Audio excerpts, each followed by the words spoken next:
मुंबई की local train, जिसे लाखों लोग अपनी जिंदगी की लाइफलाइन कहते हैं, लेकिन सोचिए अगर वही सफर आपकी जिंदगी का आखिरी सफर बन जाए, सिर्फ इसलिए क्योंकि आपने ट्रेन का दरवाजा बंद करने की बात कही थी। आज की ये खबर सिर्फ एक मर्डर की नहीं है, बल्कि उस 22 साल के बेटे की है जो रोज की तरह काम से घर लौट रहा था, लेकिन इस बार वो अपने घर नहीं बल्कि अस्पताल और फिर पोस्टमार्टम हाउस पहुंचा। उस युवक का नाम था मयंक लोहार। महज 22 साल का मयंक एक सेल्समैन था, परिवार के सपनों का सहारा, घर की उम्मीद और एक ऐसा बेटा जिसके बारे में उसकी माँ कहती थी कि उसने कभी किसी से लड़ाई झगड़ा तक नहीं किया। लेकिन किस्मत ने उसके लिए कुछ और ही लिख रखा था। मंगलवार रात मयंक चर्च गेट से नाला सोपारा जाने वाली फास्ट लोकल ट्रेन के फर्स्ट क्लास कोच में सफर कर रहा था। बाहर तेज बारिश हो रही थी। इसी दौरान ट्रेन के दरवाजे को बंद करने को लेकर एक दूसरे यात्री से उसकी बहस हो गई। शुरुआत में ये सिर्फ कहा सुनी थी, लेकिन देखते ही देखते मामला इतना बढ़ गया कि कुछ यात्रियों ने आरोपी को धक्का दिया और मारने की कोशिश भी की। बताया जा रहा है कि इसी गुस्से में आरोपी ने अपने बैग से चाकू निकाला और भीड़ से भरी चलती ट्रेन के अंदर मयंक पर हमला कर दिया।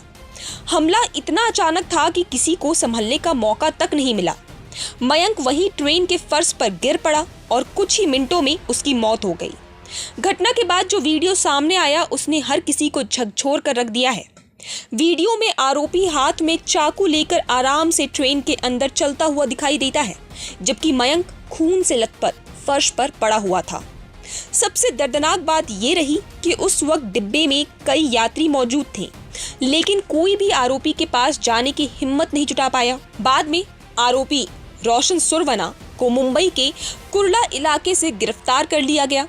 पुलिस पूरे मामले की जांच कर रही है, लेकिन इस कहानी का सबसे दर्दनाक हिस्सा तब सामने आया जब मयंक की मां कैमरे के सामने रोते रोते सिर्फ एक ही बात कहती रही, मेरे बेटे को इंसाफ दिला दो। वो कभी किसी से लड़ता नहीं था, कल घर से निकला था, अब तक वापस नहीं आया। वहीं मयंक की बहन का सवाल भी हर किसी को सोचने पर मजबूर करता है। जब मेरे भाई पर हमला हो रहा था तब इतने लोग थे, लेकिन उसे बचाने कोई आगे क्यों नहीं आया?